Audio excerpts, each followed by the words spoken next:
people are investing in you, and you are whittling yourself away, injecting. Another one got caught today. It's all over the papers. Teenager arrested in computer crime scandal. Hacker arrested after bank tampering. Damn kids. They're all alive. But the deal with your 3-piece psychology in 1950s techno game, I would take a look behind the eyes of the hacker. Did you ever wonder what made him tick? What forces shaped him? What may have molded him? I am a hacker. Enter my world. Mine is a world that begins with school. I'm smarter than most of the other kids. This crap they teach us bores me. Damn underachiever. They're all alike. And in junior high or high school, I've listened to teachers explain for the 15th time how to reduce a fraction. I understand it. No, Miss Smith, I didn't show my work, I did it in my head. Damn kid. Probably copied it. They're all alike. I made a discovery today. I found a computer. Wait a second. This is cool. It does what I want it to. If it makes a mistake, it's because I screwed it up. Not because it doesn't like me, or feels threatened by me, or thinks I'm a smartass, or doesn't like teaching and shouldn't be here. Damn kid. All we did is play games. They're all alike. And then it happened. Door opened to a world, rushing through the phone line like a heroine, through an addict's veins. An electronic pulse is sent out, a refuge from the day-to-day incompetences is sought. Word is found. This is it. This is where I belong. I know everyone here, even if I've never met them, never talked to them, and never hear from them again. I know you all. Kid. Time at the phone up again. They're all alike. You bet your ass are all alike. We've been spoon-fed, baby-footed school when we hunted for steak. The beats of meat that you did let slip through were pre-chewed and tasteless. We've been dominated by sadists, ignored by the apathetic. The few that had something to teach us found us within pupils, but those few are like drops of water in the desert.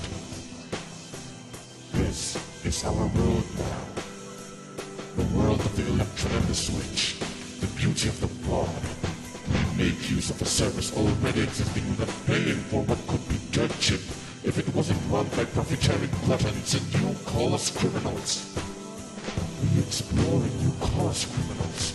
We seek after knowledge and you call us criminals. We exist without skin and color, without nationality, without religious bias, and still you call us criminals? You build atomic bombs, you wage wars, you murder, you cheat and lie to us and try to make us believe it's for our own good. Yet, we're the criminals? Yes, I am a criminal. My crime is that of curiosity. My crime is that of judging people by what they say and think, not what they look like. My crime is that of outsmarting you, something that you will never forgive me for. I am a hacker, and this is my manifesto. You may stop this individual, but you cannot stop us all. After all, we're all alike.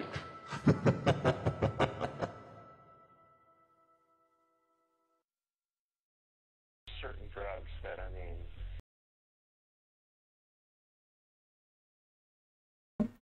Okay, well, welcome to WRNET Sec version 1.3. Been a while since I've done this. This is a working title called Working for the Criminal. Let's get started. Introduction, content warning. This will include a lot of mental and verbal abuse situations that I've had, including situations of sexual, verbal harassment, sexual harassment, and a bit more. So, just to let you know, you might run into that. Yeah, So let's move on. So begin with the introduction. This thing, we're going to start with why. I wanted to put down something to show where I came from, why I'm telling this story, and furthermore, I wanted to give an insight about the people who, in fact, are in fact criminals. They put on a mask every day and make you think they are good people when, in fact, they are not. Recently, I lost my job based on discrimination. I lost my job over the time of being, over time, I lost my job because somebody didn't like me, and it's my mouth shut for over a couple of years on it, and I never really thought any much to it. So I was just clocked in, did my work, clocked out, kind of thing. And just in the end, they didn't like me. They falsified lies about me with HR. HR, they were not even on me at all because I kept my mouth shut. I never I should have started something a long time ago with HR, and I never did. And because I didn't do that, HR didn't want to hear my story. They just only wanted to hear this story, the current story that's happening now. Because of that, I lost my job, and I was freaking out because I was barely catching up on everything since my mom's passing and whatever and all that stuff. So lost my job. I reached out to Marty. And that's when of course this is where we're at the what part now, anyways. So called Marty. Well, I didn't call Marty. I actually applied at WRNET thinking that Marty's not a part of the company anymore. Wasn't thinking that he has anything to do with the company anymore. So I went forward and see if I can just talk to somebody there. Maybe I can work there temporarily. Never got a response really until I decided to email the HR, which as soon as I did that, 10 minutes later, Marty gave me a call. When he did that, he explained to me that he's always been the leader of the ship since the beginning, and especially when he got busted back in December. So if that's the case, then I explained to him what's going on, and then he tells me straight up, why didn't I shut my mouth? You had a nice job, he told me. And I was like, what the fuck? That was the problem, is I didn't say a damn thing. And Marty then tried to proceed to, in a way, he didn't sound like he wanted to hire me back. In a way, he sounded like, he just did not sound like the kind of person he really wanted to deal with at the time. Sounds like he was having some weird problems and whatnot. And what happened was he got in contact with the HR lady. HR lady at LVNet was extremely rude, extremely unfriendly, and whatnot. And she was like first telling me I was unhireable. Did not give me a reason why, just I'm unhireable. And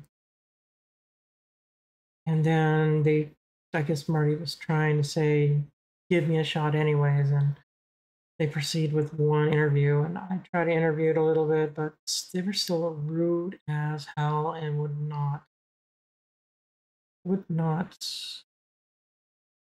lift a finger with that part. And then as soon as that interview was done, Marty called me, said, sorry, we're just full, basically candy coated the whole situation, telling me what he should have said the first day. Sorry, I'm not going to be able to hire you, and could have just said that in the first. But he didn't. He candy coated the thing. He tried to make it sound like he was trying to be friendly, but he wasn't. And that was the last thing I heard from him. And as soon as all that dust settling and everything else, and I did finally found a new job that actually pays a lot better than what I had before.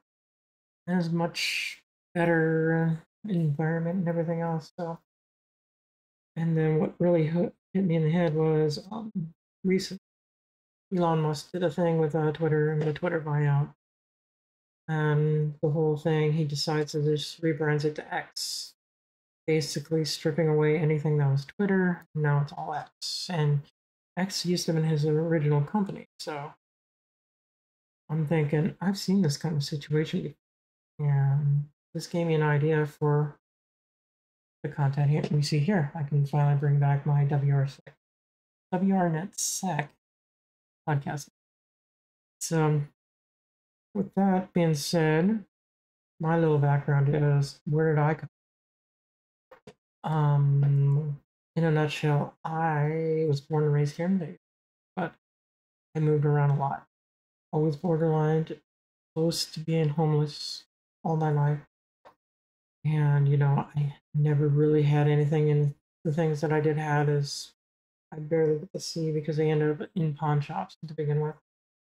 But I didn't get a computer until I was 17. And between 17 and 19, I went from basic Windows 95 looking, at the time, Windows 95, but went from Windows 95 to a master of Unix user because I learned to really adapt it with playing around with FreeBSD, OpenBSD, and then I found my love with Slackware. So, and been Slackware for almost 30 years now.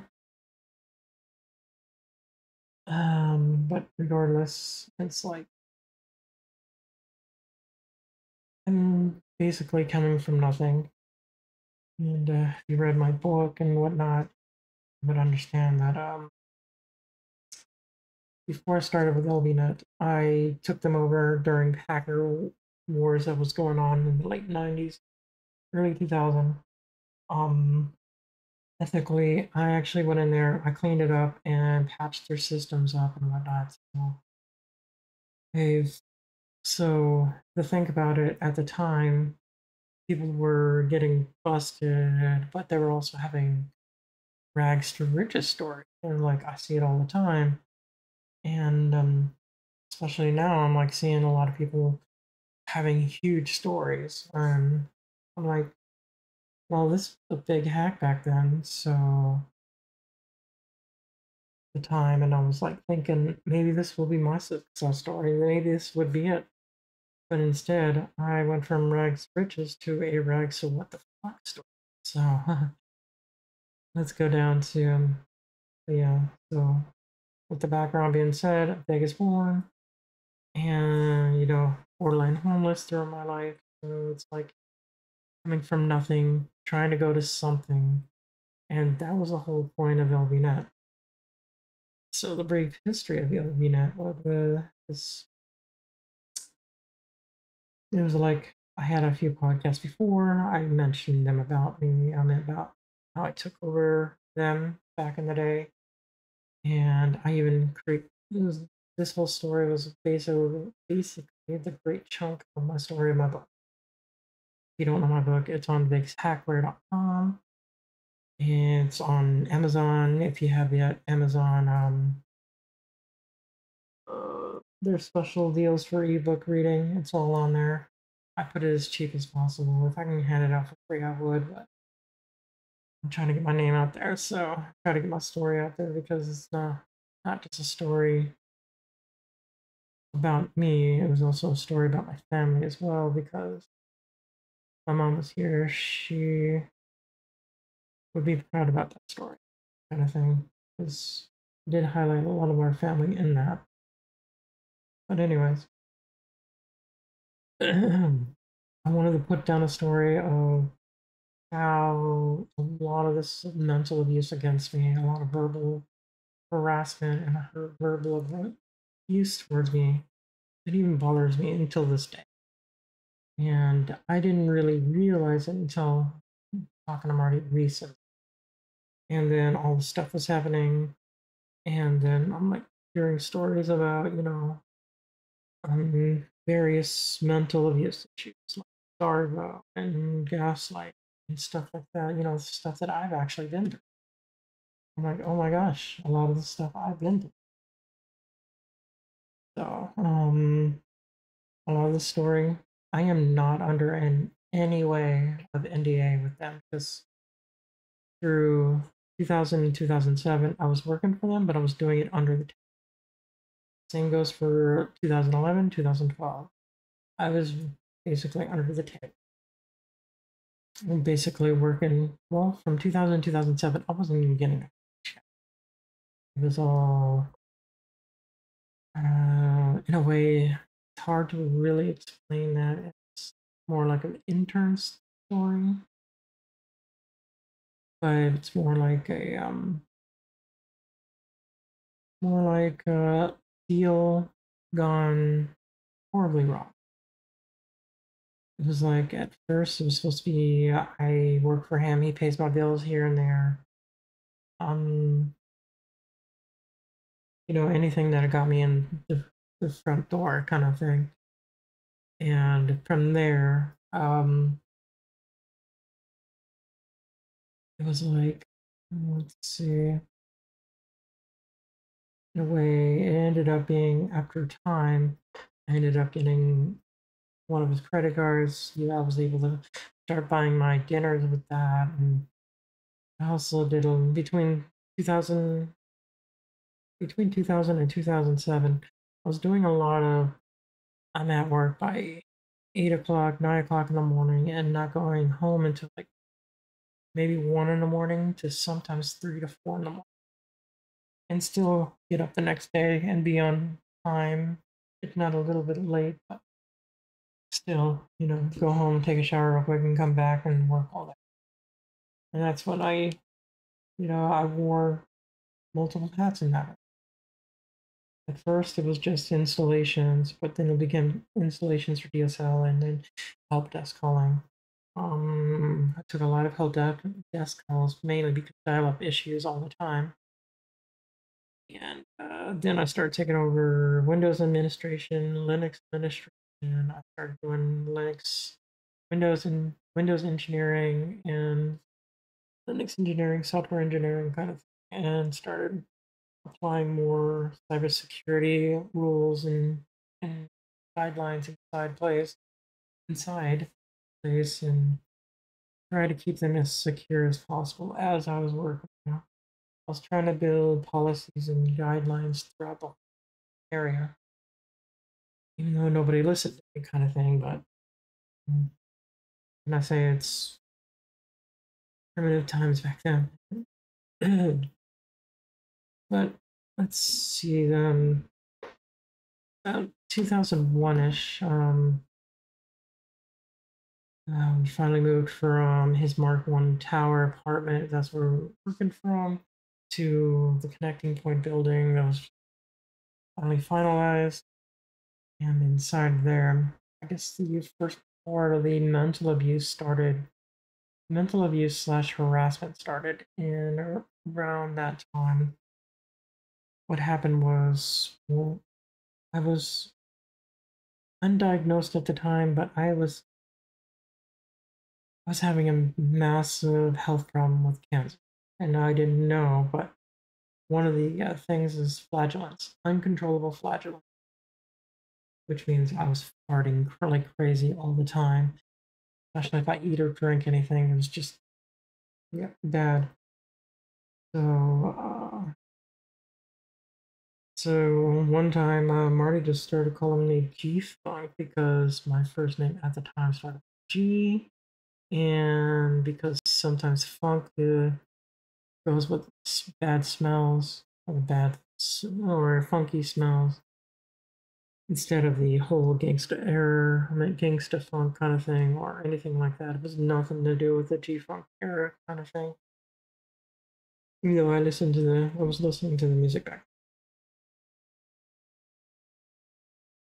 But regardless, I was then dubbed G-Funk every time. He would laugh at me about it and laugh about it, and yes, until I was diagnosed with cancer, he still called me that all the time. It was just like a nickname that was dubbed to me because of that. And I've always seen it as like more of an insult every time he called me that. So Let's see. And like I said before, it's like I have ethics. I have a heart. I care about things. I care about people. I care about everyone I work with or care about everyone that I do anything with because, that's kind of the person I am. And especially when I was doing all the hacking back in the day, taking over computers and whatnot, I was going in, patching things up, making sure everything is good and secure, especially against any recent 0 days that would be released. I would try to patch things up that before working for them. The only reason why I applied for LVNet that took 3 times to get in was because I felt like I was a good fit. I felt like this was going to be my story, and maybe if I can get in, maybe I can advance myself up to where it's like my college, my experience, everything all in one, and maybe in some ways I can get that story later on kind of feel. That's the whole main thing. But going back on the history here, I never signed any NDA. I've never signed anything at all, regardless to be an actual employee. So everything that I've been researching for the past years, everything I did not notice was happening under my nose and whatnot. I use what we call open source intelligence, or OSINT, and that's what a lot of the stuff that I've been going through and finding and putting together. Again, this is all allegedly, and so anything that I do find, mainly because I found it online, and I'm trying to piece together all the picture. I mean, piece all the picture together, kind of thing. No, piece all the pieces as one giant picture. I'm so sorry. Anyways, I still say Marty's a criminal, and this is how I work law so far. Start with the TLDR. Okay, so this is the mid 90s. Marty decides to buy all these domain names, the biggest .com, biggest .net, Las Vegas .net, LA.com, Hawaii.com, Illinois, New Jersey, And one thing I did notice, though, just want to throw it in there. One of his business practices at the beginning seemed very shady. Felt weird. I didn't like it, but it's his thing. Like when a customer wants to call in to cancel, normally a business would actually say, okay, we'll cancel you. All the time, he would always require a written statement through an email saying he wants to cancel. Not even caring about if they have the information to cancel or anything like that. So a lot of times, a lot of customers will call in angry and saying, you know what, I'm just going to stop payment through the credit card company and call it there. And so, all right, so here, and another thing that I've noticed within LVNet during the time of 2000 and 2007 was the inner office harassment, both mentally and physically abuse, always been crazy, and I still hear it today. I heard through a private source that someone recently had physical abuse done to them because they think it's okay, that's allowed. And because of that, there's never been any real structure with the company. It's been kind of like anything kind of goes, kind of thing, which is weird. I've always found that weird. But there's noticed sexual harassment happening all the time. Racial, racist names always being called around. It's physical harassment. I witnessed a few times where Marty would actually wrestle with employees just so that they can wrestle with them, and for like 20 minutes, Marty will actually get them the paycheck. It's kind of childish in a way, but it's something you don't do in a business ever. Especially, what if something happened, like if you accidentally broke their arm or snapped their neck or something by accident. All right, so anyways, I started digging around Clark County courts, and no, not the courts. So I'm gonna start with the business license, and from there, the first one I seen was the Vegas.net one for 97 to 2000. This one was listed as graphic designer. But yet, I was told stories that Vegas.net was the Las Vegas.net before they changed it to Las Vegas.net. But if I even go to archive.org and look at Vegas.net, it was a directory for websites or to buy hotel rooms. And kind of like if you go to LasVegas.net today, it's basically that same concept. So in some ways they might have used Vegas.net as an ISP point, but I'll get to that in a moment about what I think about that. But that business license shows nothing to do with it being an ISP. Something else I stumbled upon was why currently the business license and it states Las Vegas.net transportation. Wait a minute. Are they being an Uber now, or are they a cab company? What is this? Motor transportation service. Are they a towing company, or this is what? Why are we doing this? Why is an internet company doing transportation? That's kind of weird, isn't it? So let's move on to another. I'm going to get more to that later on. Just want to point that out. Now, the correct license should say communication services, internet service provider. That's correct license. And that's how it should be. And that's what the original Las Vegas.net license. But there's another one for Las Vegas.net stating that it's a data processing service. Really? But that's not a business. And then you have LV.net as a vending amusement machine operator. What? That's a weird project. So between 97 and 2000, it somehow Vegas.net somehow morphed into Las Vegas.net and gearing off to selling Vegas.com, Vegas.net to the Greenspun Corporation, which is the Las Vegas Sun in 2000. Yeah, we're on the timeline now, so sorry, I should have said that.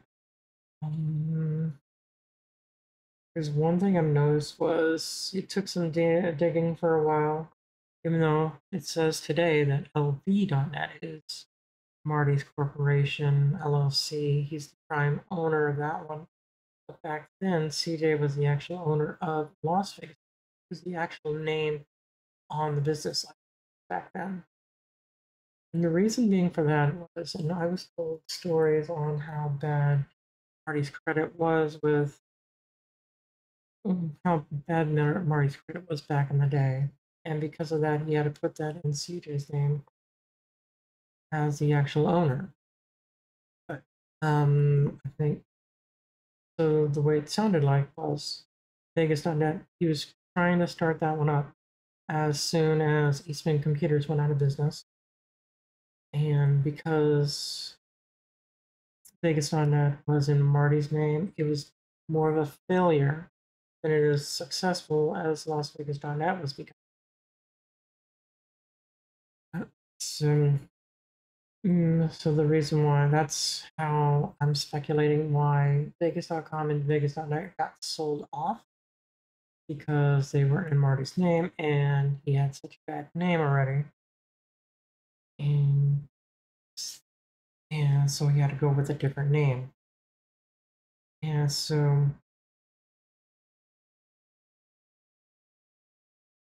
allegedly, in a way, I'm picturing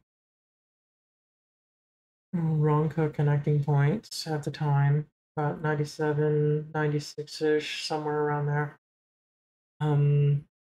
Had basically reached out to Marty, and somehow CJ was an employee for Marty at that time, and he came in and took over Ron Cook's pre-existing T1 handling, and was able to start an ISP with dial-up T1 and reselling ADSL in due time.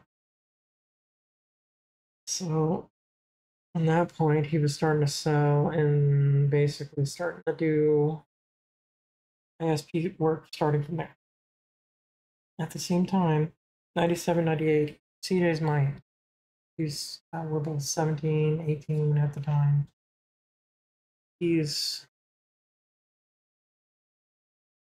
When I met him, he was barely going to UNLV and majoring in business. And I'll get to more of that later. So before that, he was actually working for LV.net. Very young, not really knowing what he's doing completely. He has this setup. I think that's how actually, he didn't have any practices. He didn't know what to fully understand. He didn't know how internet security worked. They're like, had no baselines, no configuration to really sit down and know how to monitor the system. It's just they connected to the network, they offer customers data information, and you know, and here I am, and before I even worked for them, it was like here I am remoting into them, and it's like I'm not just the only one. I don't know how many people's actually been inside that whole network and whatnot. And that was another point of me wanting to come in because I'm already experienced with that because I've been in those wars. I know how hackers attack and how people steal data and how defacements of websites working. Because those were my fun days and I was having too much fun then, but I had ethics. I wanted to do humanity a good thing and not be the other thing around. So as that partnership with that. So late 2000, I started to work for Marty. Started in the Mark 1 tower, which was really weird. CJ was his roommate at the time. And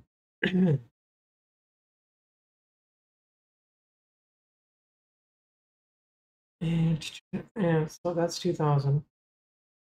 2001, 2002. There was like some weird partnership with Fox 5.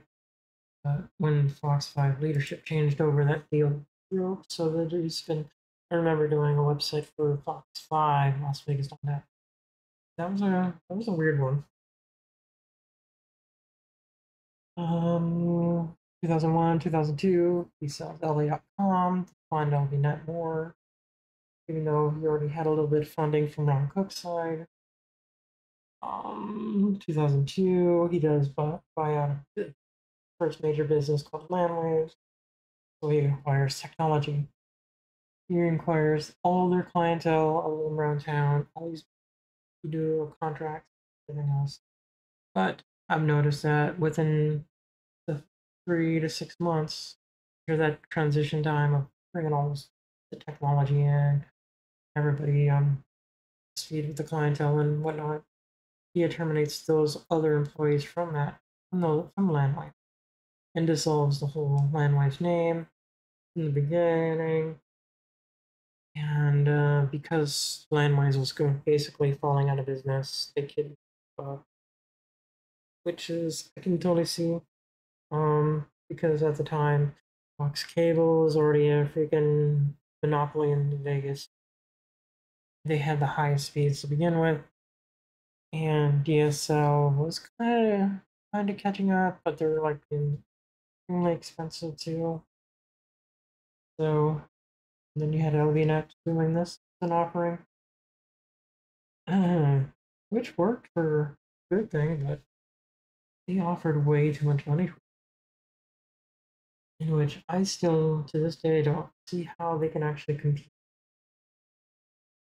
I'll get to more of that later. 2006, 2007, he buys out a partnership with IT Works and absorbs a web development company. Something Marty wanted to do for the longest time, mainly because he wanted to do other website stuff, other marketing scams, kind of thing, in a way to think about that. Stuff like that.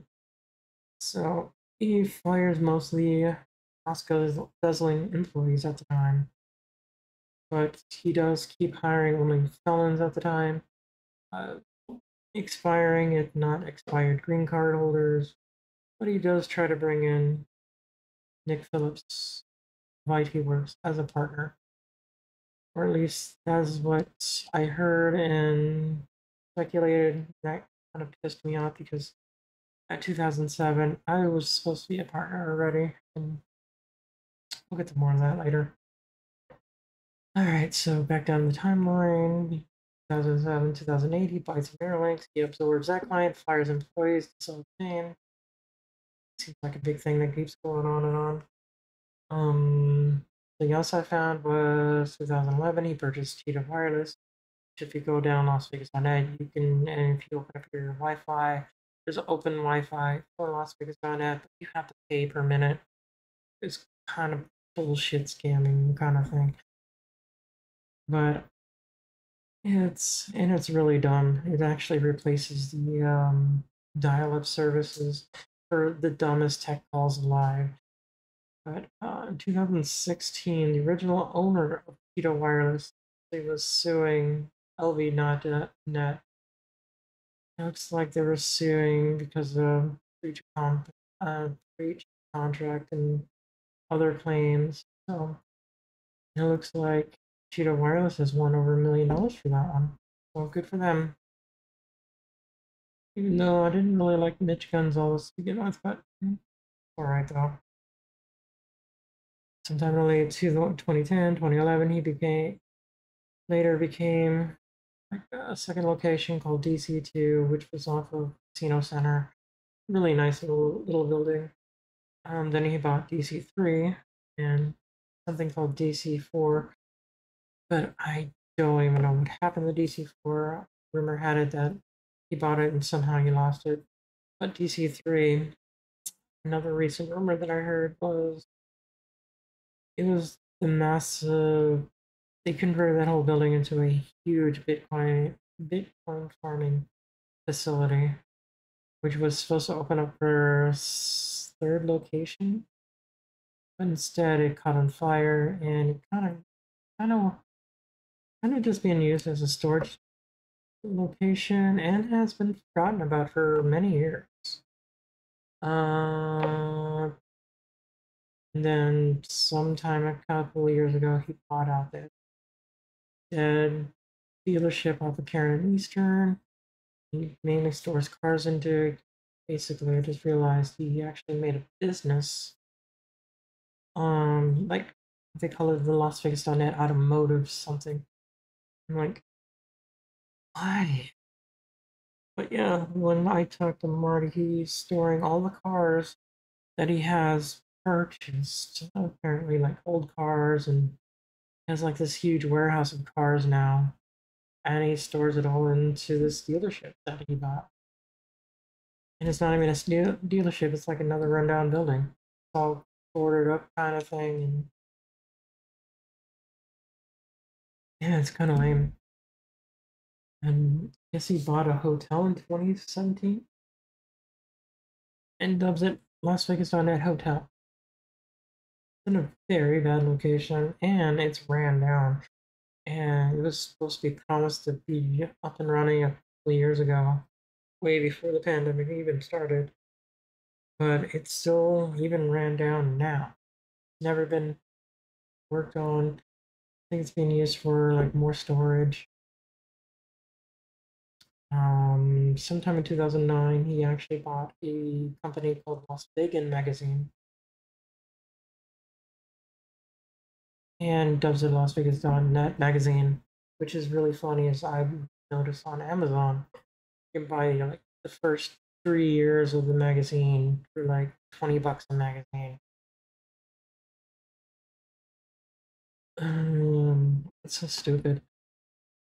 I put this down as he's known to hire felons, definitely undocumented workers. A couple of felons that I've known was one was on a technicality because this one felon he actually shot somebody. He went to prison for it, but he got out on a technicality. But it's still he's labeled a felon. Are you still hiring him without a background check or anything like that? Because he hires everybody without a background check. Just I guess that's why they have their current HR person to run some type of basic little thing, but still doesn't matter. It's the way Marty would put it was they're cheap employees and they're easier to hire because they're cheap and they're cheap. Sometime between 2009 and 2011, the main website on LasVegas.net became more of a travel website, and LBNet the actual service. That's when the business kind of changed, anyways. Even though LasVegas.net is still registered as an ISP, LV.net is Marty's real ISP. Now he's the CEO of that company. LasVegas.net might still be in CJ's actual name. Every big sales client that I've ever seen between 2000s and 2007 and 2011, 2013, as soon as a client is done and is no longer trusted Marty as a service provider, as soon as the contract's done, they are normally out of there.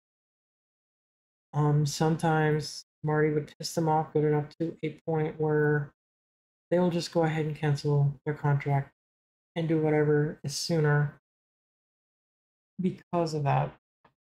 And get to that a little later.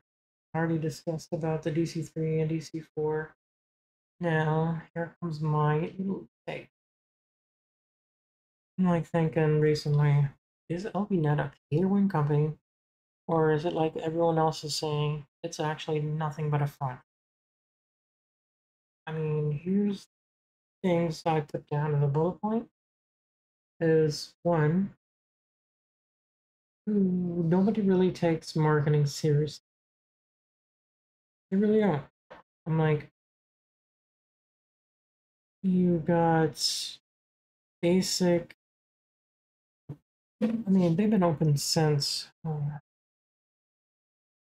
97, 96. And the most that they're really doing is maybe van wrapping their vans to maybe a 10-mile radius, putting up little small business looking vinyl signs here and there, almost like you would see for politicians would do. They do have one big sign at the Las Vegas.net hotel, which lights up. And I guess that's another big thing because that sign is actually pointed towards the freeway. But nobody really takes marketing serious. I mean, there's no real commercials, there's nothing majorly going around, there's no actual marketing promotions going on.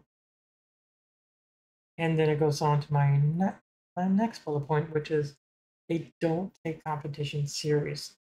So you've got Cox Cable already offering 2 GB up and down, while they're barely holding on to what they have already that they've been using for the same thing for the past 20 years. They keep buying businesses, absorbing the clientele, instead of trying to use the first 2 of my bullet points, marketing and competition, right? The structure internally, it's basically Jenga at the moment. Like that's the way to put it.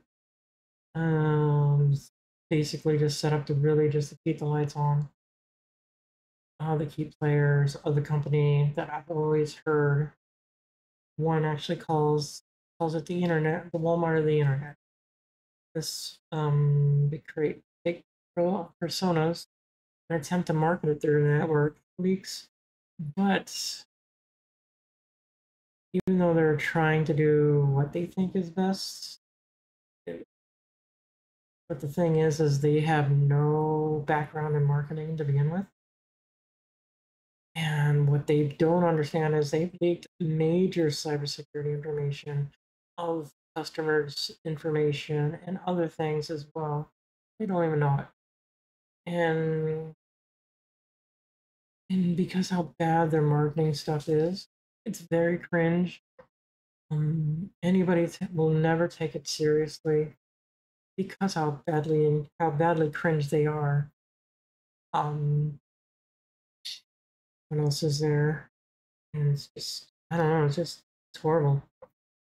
It's really bad. And yep, on top of the residual income that they have, they really rely on outside income to purchase more dying business to get more clientele instead of boosting their marketing, like I was saying earlier, and reinvesting where it really counts. Buying random businesses to put up signs, uses it for storage and think it's marketing. Or maybe something else is going on. Maybe something with them buying these businesses, something bigger pictures happen, and we just don't see it. All we can do is allegedly say what we think it might be, but without legitimate proof, we can't really tell. So this is why I'm thinking, well, some people come to me and told me how they think it might actually affront because how he presents himself this way. Why are you buying these businesses? What are you hiding? What's the point? Are you this eccentric? Or is there something else going on? And of course, that's not answered until they finally dig in and finally bust you for it. I mean, it's been 20 years, so I mean, they almost got him in one thing, so let's let them continue on doing what's going on. All right, so next slide. Eastman Computers. All right, so here's what I found so far. They started around the early 90s. Business license shows between 93 and 98. I found lawsuits towards them and over breach of contracts near the end, ranging between 11,000. I've heard rumors sometime between 95 and 97 there was an FBI case that happened, but I can't get any details on that. But CJ did say he was raided by the FBI once, but he didn't say where or what happened. Would not tell me why. At the time, anyways. Between the time, sometime in this time, because back then he was probably really trying to network network marketing and trying to do business to business. He probably found the connecting point of probably does get business with them because they were a managed service provider. Marty's a wholesale computer person. So, of course, they work together. So, yep, that's all I got really on that. They seem to be the center of everything, but I think something to do with the FBI. At first, the FBI issues started here. Nobody wants to talk about that. Like, I had Joe Morgan. He was one of the employees for LB.net, but he was also an employee for Eastman Computers. Somebody else that I used to work with at Divination, my previous job, he used to work for Eastman Computers. But he wouldn't tell me anything about that either. It's like a big hush hush thing. Something happened and nobody wants to talk about it. And I think this comes down to when I showed up at that warehouse and whatnot. All right, so let's go to the next one. Bronco, connecting point. Stuff that I found online. I've heard that he was a senator, so found out he was like he became the Nevada senator. Let's see. In '83, he was a CPA, but he also started a business with computers and point of sales. That's why he was doing connecting point. By 1990, he stated that he became a state senator, but he also lobbied for take on government contracts, and he was allowed. So that actually boosted his business. See, that's a little bit of a smart move, a little bit, although whatever, whatever works, I guess. Uh, Between 95 and 98, he somehow partnered with, let's say LBNet, but I think more of started with Eastman Computers than LBNet. It's hard to say because I can never get any of this information. But as far as I know, since I started working there, he would always ask Ron for help of being some financial capital here and there, and to borrow some money. He would end up paying him back. But he's always been that financial guy, that kind of thing. And I guess it made it legal, I guess, in a way, publicly, like some website saying that in 2016 he became their chief financial officers. Like, good for them. Unless made it official for LB.net. Maybe that's what it was. Even though he was for Las Vegas .net for this whole time. Connecting Point, even though it started in '83, computer company MSP, but soon as 2007 started rolling around, 2008, Connecting Point started losing businesses. Same time, some of their employees decided to jump ship and create their own called BCT, Business Continuity and Technology. Basically, a smaller version of the MSP, and it basically took the remainder of their clients that they provided, and they're living happily off of that. Same time, Cortex Services came in, and there's a partnership with Connecting Point. But what really happened was he absorbed the name, basically dissolving the name, absorbs the remainder of the clientele, and does become LBNet's computer repair guy for a little while. Yeah, since I departed, when I left, I was wearing a 10 people hat, doing so much things. And I heard that he had to bring on extra people to handle different things here and there.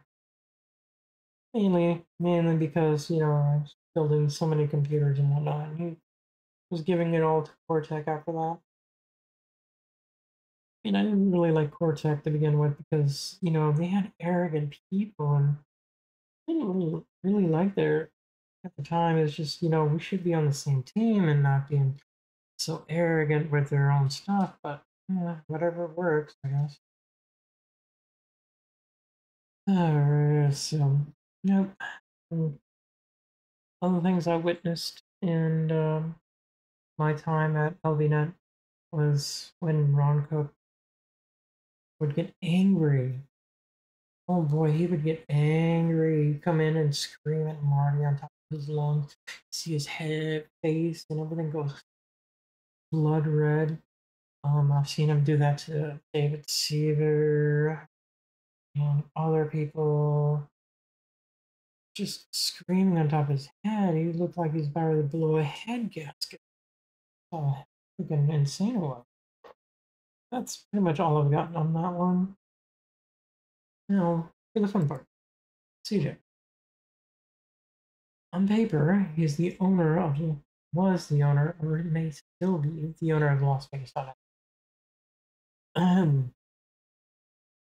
But one thing I've always seen, no matter what happens, when people are in trouble, regardless of anything else, unless it affects him directly, he turns a blind eye. He's not really ethical until, well, he's actually a little bit ethical until Marty does something that puts Marty or LVNet in vain. He does become the biggest liar for Marty.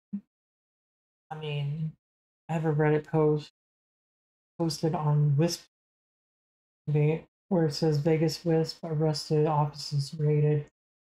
He posted a reply saying Marty has nothing to do with LV9, which is bullshit because I found out through my call earlier, like I was stating, he's always been in the main thing. So he's basically lied to the whole internet. The whole internet's of that.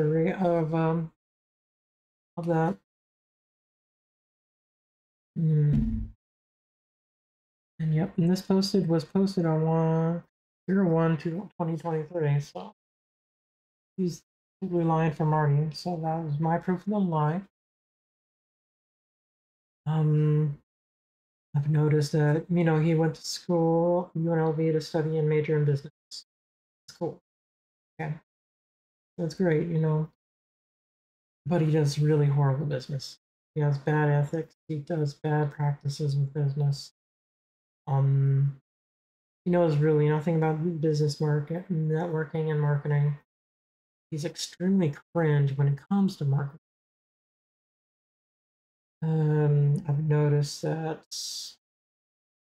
I can't say stolen because he never really got anything, but back in those days, back in the early 2000, 2007, people were selling stolen equipment. So I was thinking you might have had stolen equipment back then, but you can't really tell. But it's always been secondhand hardware. You had secondhand hardware. You never really know if it's going to be useful for a client or not, especially if you don't have the real support for that hardware. Like if it's out of warranty, and you're giving it to a customer, that's bad business if it fails for the customer and you need to replace that, but you can't because you don't have the money to replace it. And you can't call the vendor, and the vendor say, nope, it's out of warranty. It really makes it look really bad for you. So, and I can always say that he's always been a bad or admin. He might have gotten a little better over the time because software does get better in time. But he's an okay engineer, network engineer. I wouldn't say he's the best because he probably still Googles today and how to do a certain route or certain keywords or has to do certain things. He's always been extremely overconfident and very cocky. And on top of that, he gets very verbally abusive and very abusive with power. He never gets physical because he's too much. He's never been that kind of like a physical person, but he's more of a. But he does get abusive with power. Like, let's say 2011 when I returned the second time. He like all that really went to his head by then.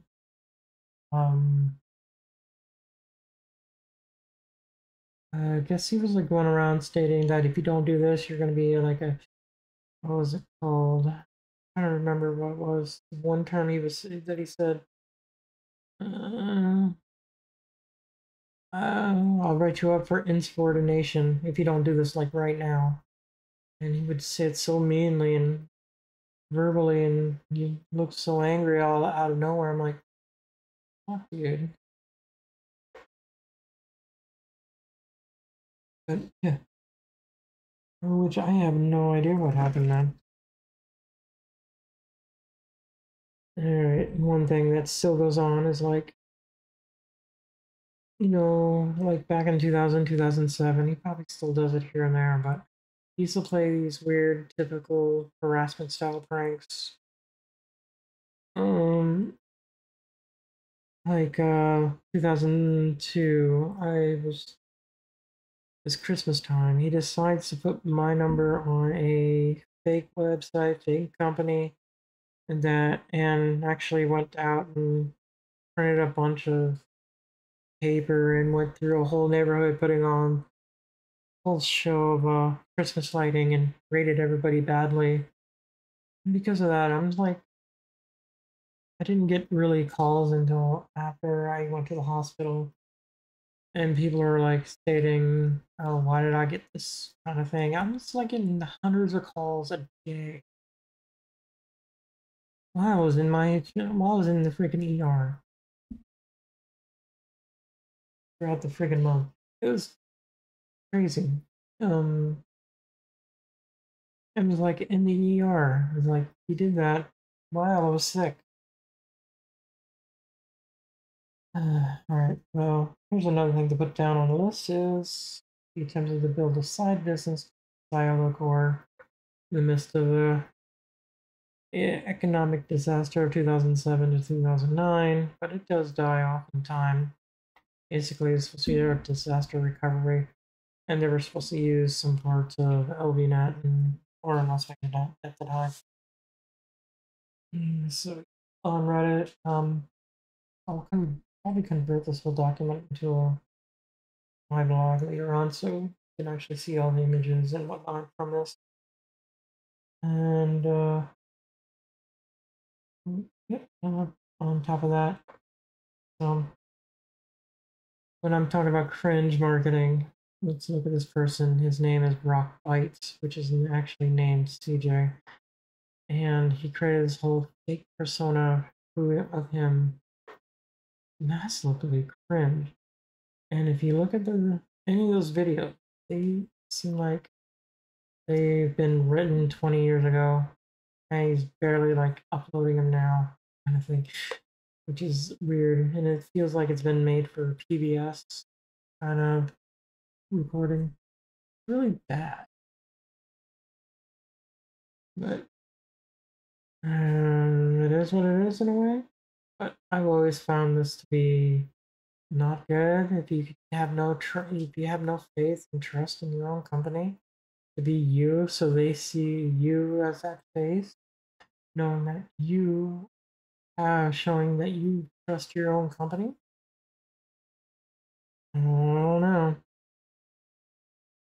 So to me, or to many others, they don't take this seriously because they see already. I'm not the only one who's seen this.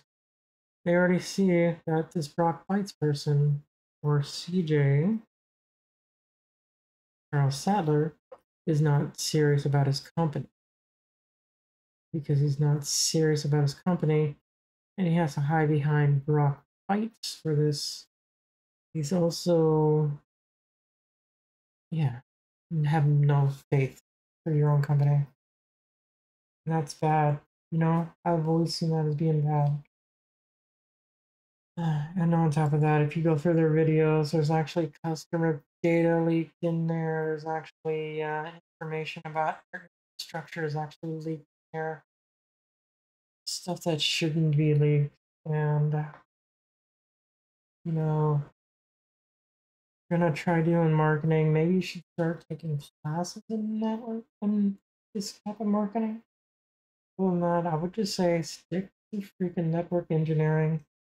It's the only thing that's really keeping you in business in a way. You're probably good enough to keep up that lie with Marty and keep that lie up, the network engineering part. Keep up, keeping that bridge, keep going. At least keep some customers happy. All right, so here's the fun part. My years of the abuse. And there. Many slides on that one. All right. So this is from my point of view. If you go to archive.org, you look up any of my old websites from gfunk.net to that's g-funk.net and wanderingraven.net with an O. Back between 2000 and 2007, you would actually find some angry blogs. And this is why. I never really understood why until this past 6 months, maybe. So when I was there, Marty's always been verbally abusive to employees, friends, and clients. And, angrily saying things and putting people on spots kind of thing. Almost like calling people idiots and also being verbally abusive with being racist to some people. Would actually drop the N-word a lot. Always makes it sound like, yeah, he can do it too because he, I don't know, it's an ignorant word that should not be said.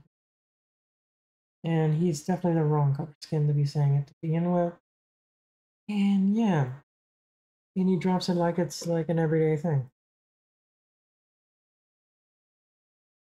Yeah, right. So, and he used to call people different names, just like me, called me G-Funk because of the insult, because of the insult, not because of the whole G-Funk era, as I was stating earlier.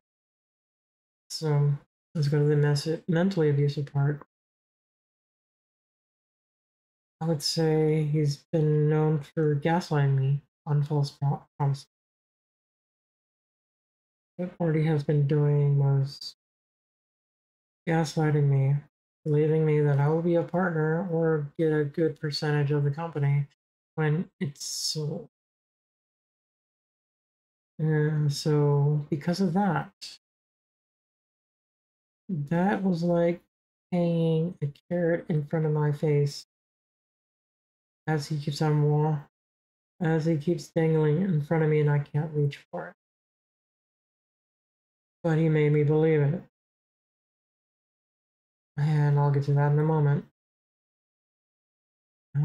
He used a lot of Darvo against me. And Darvo is the abuse of, let me bring it up real quick.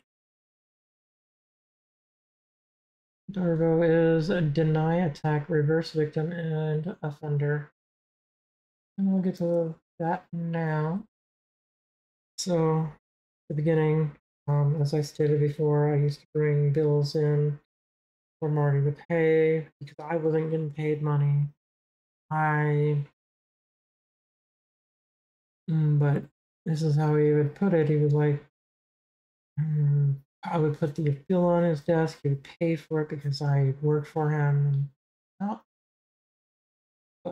a lot of times he would actually pull me in and in some ways he would deny the whole point of having that conversation of being an employee that he would pay my parents' bill. Even though they were my bills too, but I'm barely there anymore.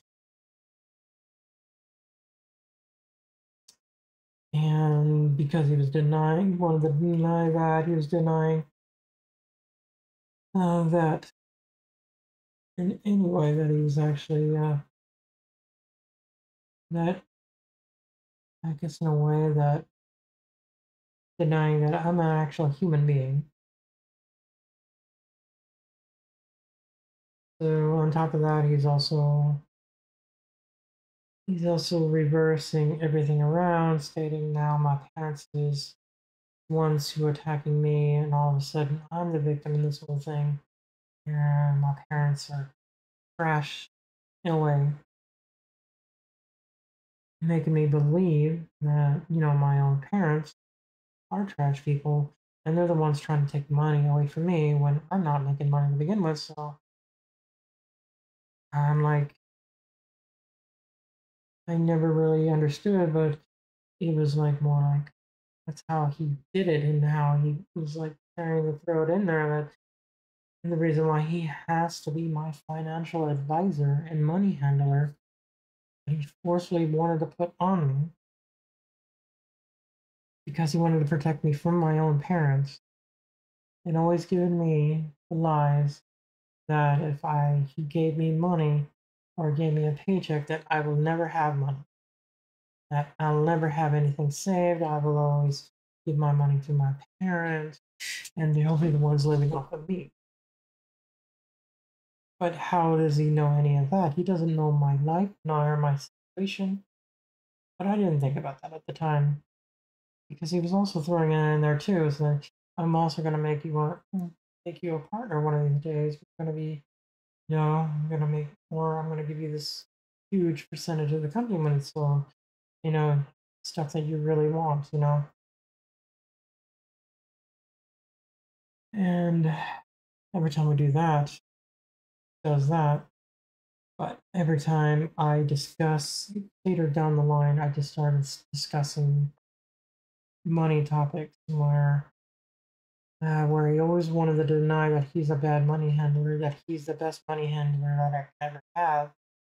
And every time I bring up money, all of a sudden my parents are now the ones. It's like the scapegoat of they're in the situation. I will never have money, and now that money will be going to them instead. Which again, how would he know? It wasn't until 2007 when I got married and I basically had to remove him from being my money handler. And that is when I was told I was worth $10 an hour. And I'm now all of a sudden a worthless human being.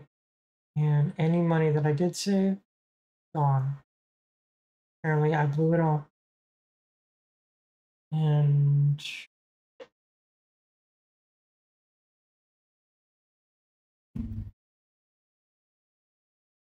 you know, all that gets you. I mean, in my book, I did state about a situation in 2009, almost a suicide kind of thing. Because of all this that was happening to me, I didn't even understand all this mental stuff that Marty was putting me through, and on top of the other mental stuff that's happened.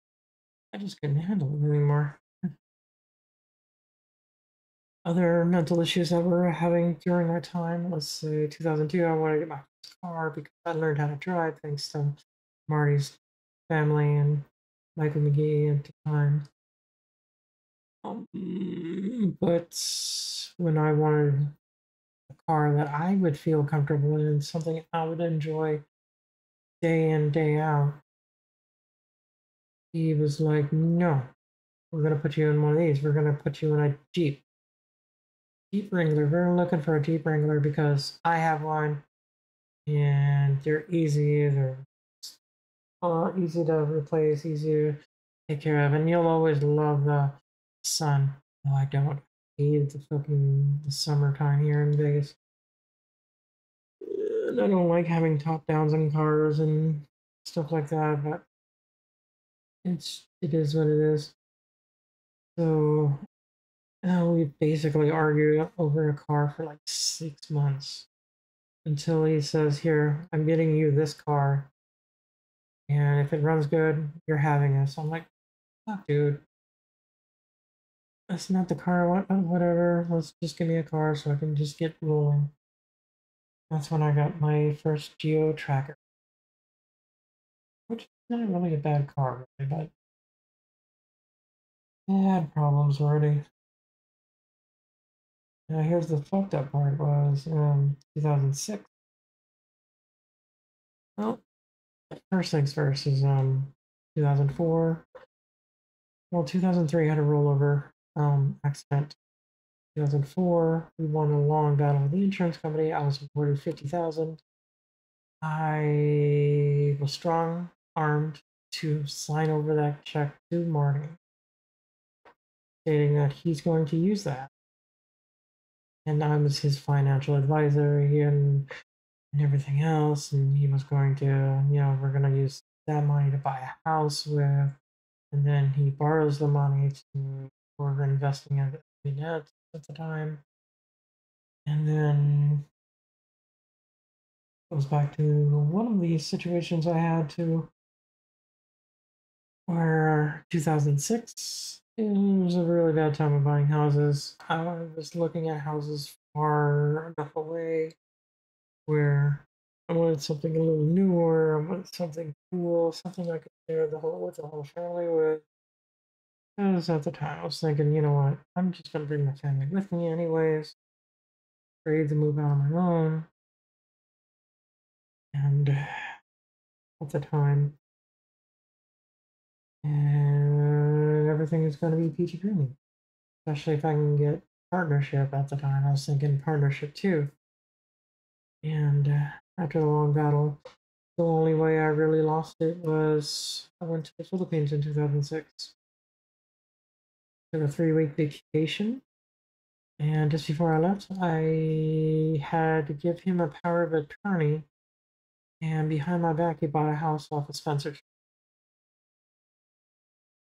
And it's a house I didn't want. But he says I needed it because it's right around the corner from his house and down the street from LBNet and blah, blah, blah.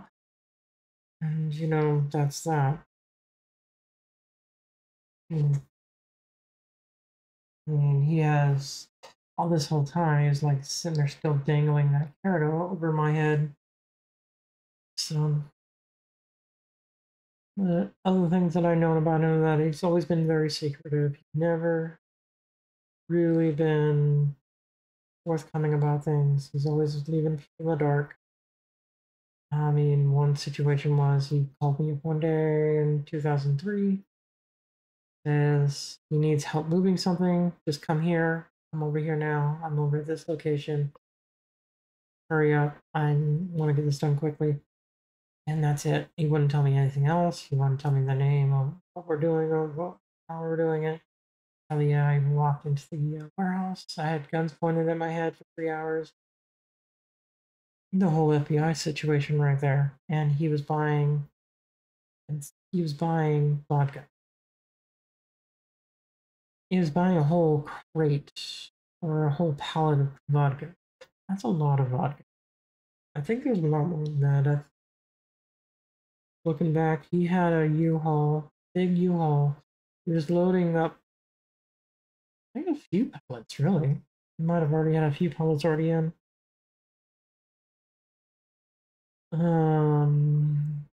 He's always been the true owner of LVNet, Las Vegas from the beginning. Like I said before, he's extremely racist, sexist, and jokes with racism, sexism all the time. He's always very abusive with power. He's never HR friendly with anybody. He thinks he's basically the king of the mountain.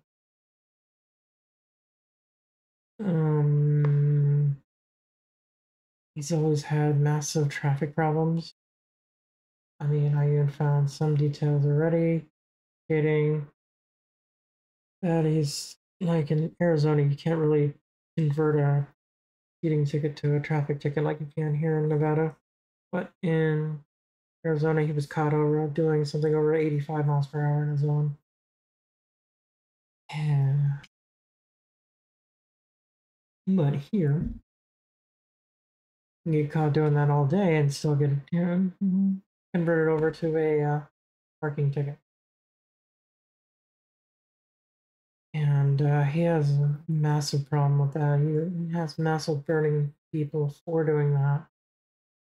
And stuff like that. It's just very bad.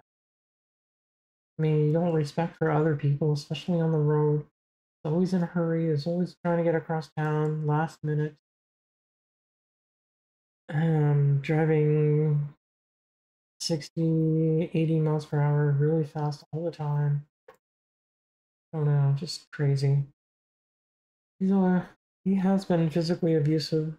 I've witnessed people having to wrestle Marty for their paycheck.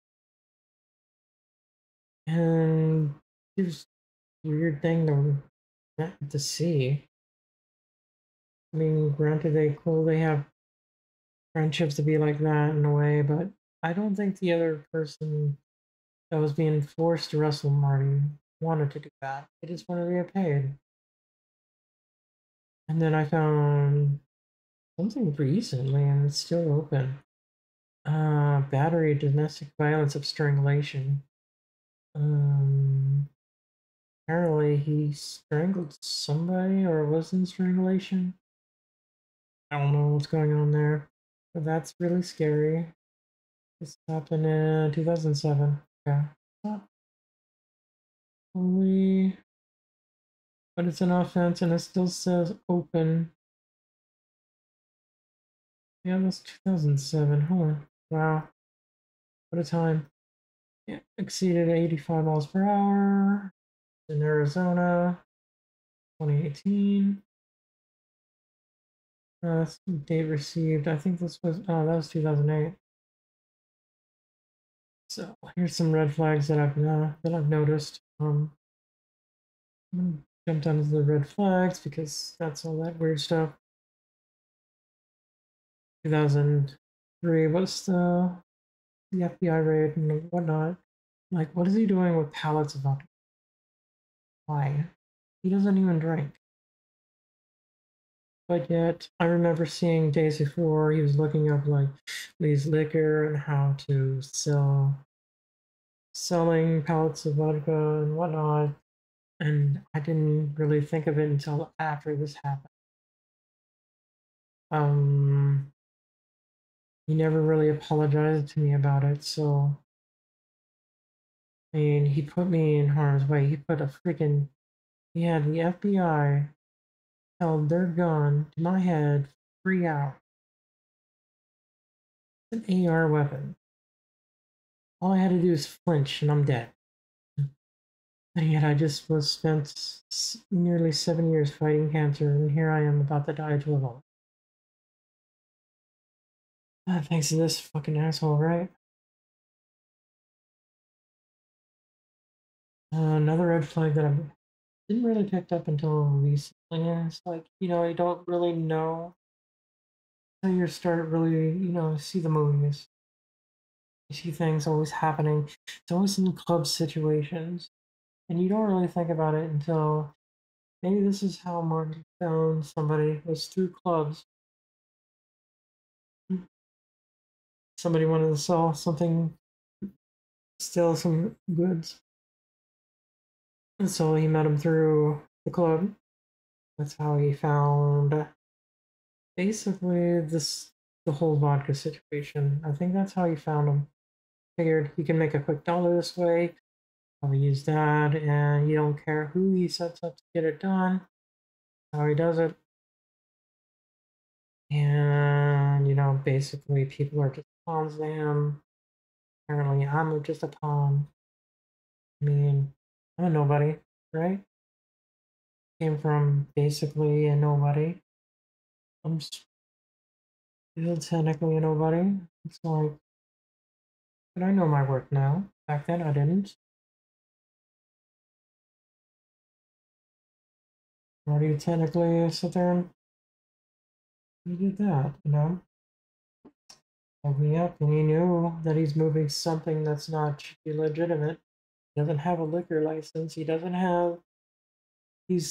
not in the business for selling liquor. He doesn't have a bar. He doesn't have an actual shop for selling liquor. So what the hell? That makes no sense, you know? If you're not in the business for it, then why are you doing it? So that's a huge red flag. Another one is he always referred to himself as a goes. And when he does that, he's not just doing that, he's doing that like as he's the master of everything kind of thing around him. That, you know, things doesn't happen unless he says so kind of thing. Kind of like the assertion of a dominance of the area. But he's also like the playboy kind of thing on the side too. Kind of thing, you know. But yeah, he's always referred to himself as a pimp, and because of that, that's a huge red flag. And another red flag is the racism, the sexism, the jokes along with all that. You know, especially in a work environment that should have never been there in the first place. Mm,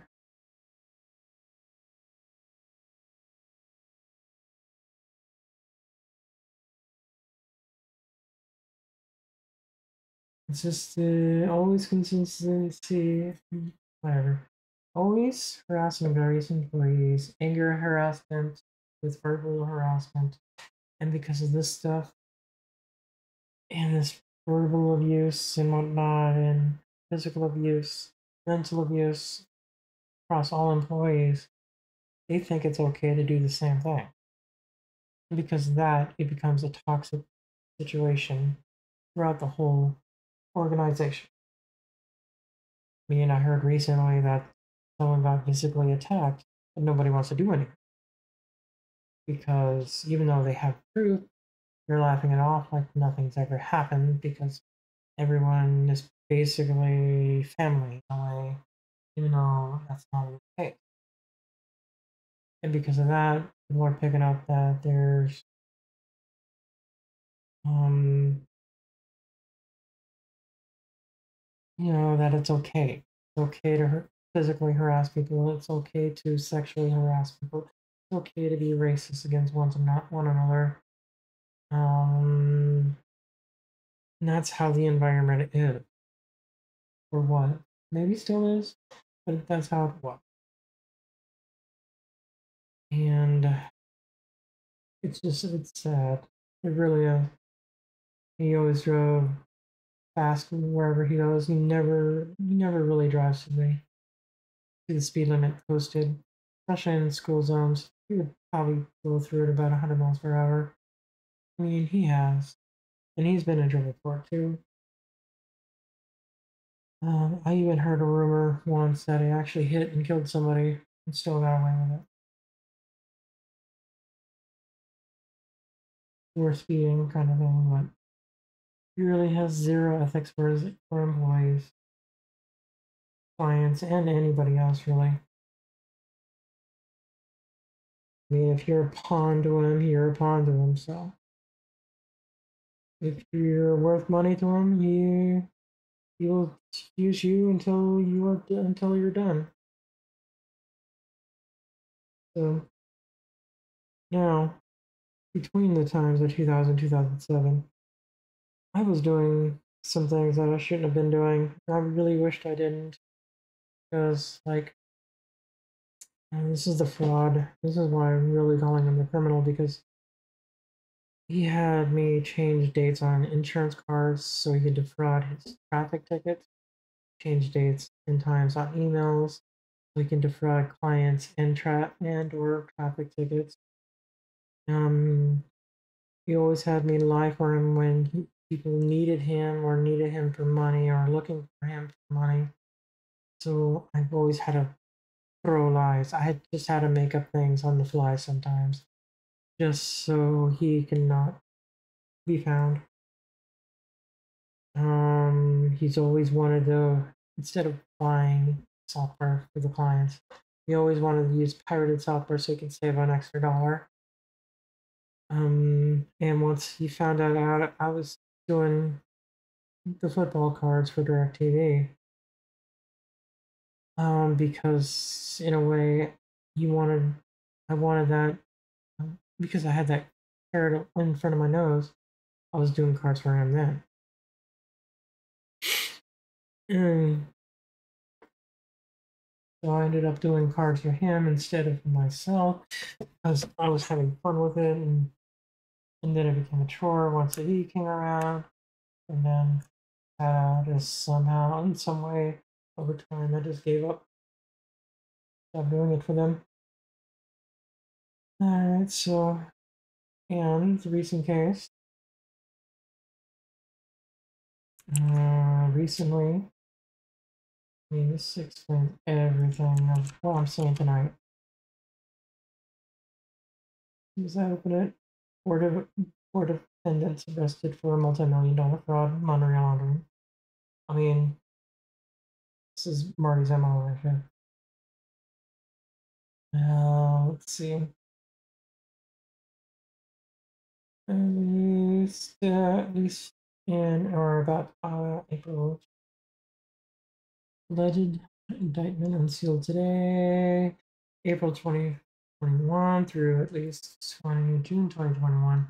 Defendants participated in at least 3 schemes that defraud businesses, banks, credit cards, companies, entirely little to launder and fraud received. Defendants participated in at least 2 business email compromise schemes in which co-conspirators sent emails to victims. I didn't do that here. I wasn't working for Marty, but this is his MO. He would actually send defraud emails. It's always been that way. 2 victims and probably asked those victims to send money to bank accounts. I'm pretty sure, probably, and this really sounds like he would do something like that.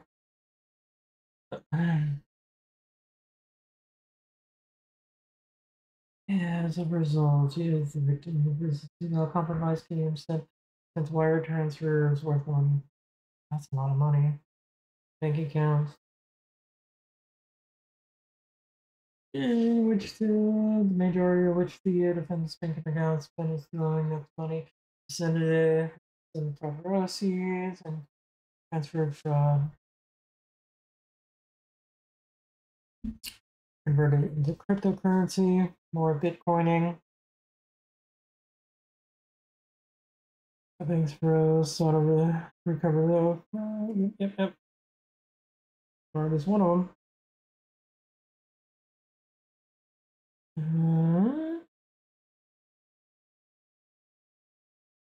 This is like something completely like that, and that's where, yeah, I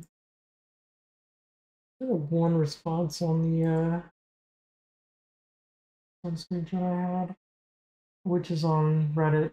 It's never gonna leave the internet now. I worked for Marty for a few years in 2000. All right, this person named Journal Beat, whatever, anonymous person, but I already know who this is. I worked for Marty for a few years, early 2000. I can tell you some shit. Got me involved with an FBI raid, even buying and stealing items. That's for Marty's MO. He keeps everyone in the dark. See, I'm not the only one. Right here on this freaking Reddit post. And that was FBI burst through the doors, putting the assault rifles in the back of the head. Yep. This is MO. I mean, that is Marty right there. So in closing, this really mentally affected me because, making me believe that I've made it in life. It made me believe that, if I listen to everything he says for that 7 years, nothing to show. And that was mentally taxing on me. Nothing to show. I wasn't getting paid, so that means I wasn't building up anything. I didn't even have a savings account. I had nothing. Matter of fact, 2003, 2004 was when I was on temporary disability. I was collecting that. That was my only way of income during that 2 years. Let's see. Yeah, it's like nothing to show. I had no schooling, but I had used them as a reference for experience. But I don't even need that anymore because I have 10 years behind with the Venetian now.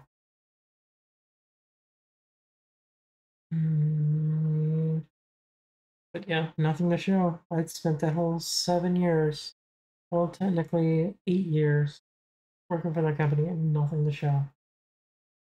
Nothing. Matter of fact, I had to file bankruptcy in 2009 just to get rid of all the debt that was caused by Marty. And the house that I did not want, that was worth almost $400,000, I could never pay because it was a $3,000 a month lease.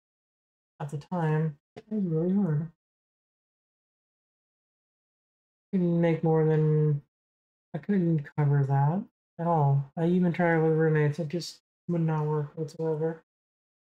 The house was way too weird and awkward to even have roommates with. It was really meant for a family house. It was built in the 60s, meant for a family, small family, and yeah, that's it. So, 16 years after leaving this company, I've really realized how much it really ruined my life and also ruined others around me as well. It ruined the marriages I had because I believed in his lie so much for so long that I thought I was going to make it. I was trying to say, hey, I'm successful. I'm going to bring you over from the Philippines.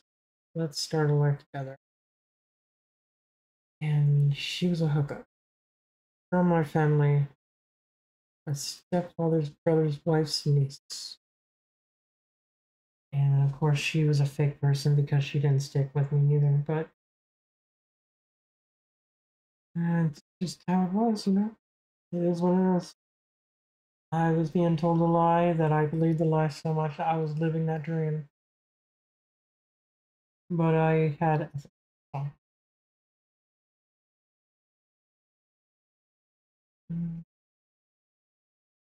always been feeling like the next thing on it is feeling like I've made it, putting my optimism, and ignorance. And totally ignoring my ignorance, you know. Basically, someone who came from nothing, borderline homeless, not really knowing better. I didn't know better. And if everything that I knew now, I knew back then, I probably would have really been successful in some way. I mean, I'm successful in a different way now, but back then, I really wanted to be that partner. I wanted to be that CISO. And I was trying to do everything I could. But on top of that, learning my self-worth by working with other companies so that him always hurtfully telling me that I'm not a person for success. I am a worthless person, a worthless human being. And that actually hurts, you know? So that always played really heavily on my emotions. Especially in the need of a time I always earned for friendships and friends and other families and, you know, want to be a part of something. And that's what I earned, yearned for. And he took advantage of that. And my thoughts of returning in 2011, 2012, that's 11 years ago. I'm still under the table working. I was still worth less than $10 an hour. Still, he's still both verbally abusive from both CJ and Marty's side. Co-workers always extremely disgruntled and uneasy to work with, because they think it's okay. Their bosses are verbally abusive. Why can't they?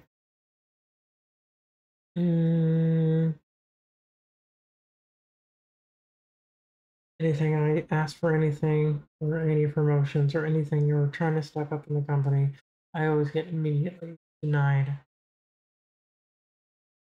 So basically, after a year of working again at LVNet, I lost faith. I knew that I'm not going anywhere with this company. I'm not going to keep trying, especially if I'm not being seen as a human being. So 2019, 2020, after a talk at the Christmas party, I did decide to give Marty an offer. I asked him to make me a CISO. I never told him how much money I wanted or anything like that, but he did just tell me straight up I'm too expensive for him. He left. And 2023, and the time I needed help. I asked for help. He refused. And in conclusion, let's go to the conclusion part. All right, in conclusion and closing, obviously, this whole everything I'm coming out with today really makes me scared to say about it, but because of all the mental and verbal abuse that I was put through. I was put through so much, and it scares me to this day, but hey, I'm here, stepping up, because I had enough. You can only look back now, say that I should have never applied, but here we are. I get to tell my story and show what kind of person this guy is. So the abuse and how his abuse tells it's okay for the rest of his teams to act the same way he does. I've had people in my time that actually not to listen to him, like break ties with him before.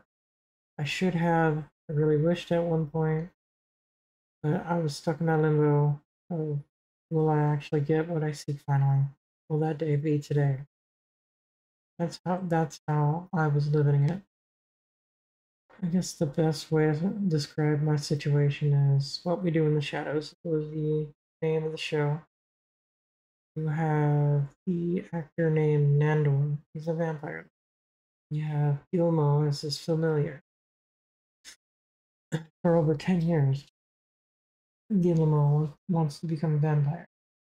And Nandor is always putting him off, saying tomorrow. Always tomorrow. And he goes on for 10 years about that. So I'm thinking metaphorically speaking. In this situation with Marty, basically between 2000 and 2007, Marty was Nandor, metaphorically. And I was Marty's familiar because he promised that partnership with me for 7 years. And I never got it. And, one thing I really wanted today is just like, I wanted that success story. I wanted to, go on talks stating, hey, this is what I did and this is where I'm at. And, this is my success story. I'm a partner with this company that's actually grown and became better and became good. So after 7 years of trying to get that carrot, I said, fuck it, I'm done. I'm done with this mental abuse. I'm done with this verbal abuse. And even with my battle with cancer, I fought tooth and nail. Sure, I was worthy. But realistically, in a criminal world, I'm just a pawn. And Marty's a criminal because I was a pawn. And I seen that when 2003, at FBI raid, I just came in like I was nothing. I was just a pawn to him. While me and David both stayed at the beginning when it all started happening. he ran. Of course, he got caught later, but he still ran instead of owning up to his wrongdoing. I was just in the wrong place at the wrong time, and because of that, I should have known then. As now I'm seeing it now, I was just a pawn to him. Nothing. I mean, it really clicked it when, you know, I gave him the offer, hey, make me this partner in 2019, 2020. And he laughed at me. And many times he told me that I've been worth less than $10 an hour to him. I mean, I'm just a pawn. What can I say? I know I'm better. I know I'm better than him. I know I'm better than anybody in that company because I have actual ethics. I care for people. I actually have that heart ability to actually really want to help people. And being in that area is too toxic. Um, and it becomes too toxic from the top down. And so, and just because of my thoughts on that, my thoughts on that whole FBI raid in 2003. I mean, he's buying vodka. That was vodka. Alot's fucking vodka. What is an internet company doing with it with vodka? And now you take a look at that, and then you take a look at the bigger picture here. I'm like going through this whole slew of business licensing and whatnot. He's buying all these licenses for different businesses for like auto, transportation, hotel. What is he really doing? But that's not for me to find out. This is just me letting go of all that verbal and mental abuse that was pushed on me, that was pulled on me. It was freaking that I stood up like a freaking rolling tank and took on for so long. It all hurt so much, and now I'm letting it all go behind me. And so, my word for any newcomer out there who's looking to get into like tech or cybersecurity, anything when you're trying to be like an intern, make sure that you have something solid. Make sure you do your homework of the company. Make sure that the company is not just some little thing that you don't know anything about. Make sure you know the people behind. Make sure you know the history and whatnot. And make sure there's strong rules. Make sure that they're also having their own set of HR rules in place. And they're following that. They're showing, that everyone is on equal ground, kind of, and having a good structure. Other than that, that's it. That's all I got. Closing for that, and until next time, have a great one. Bye.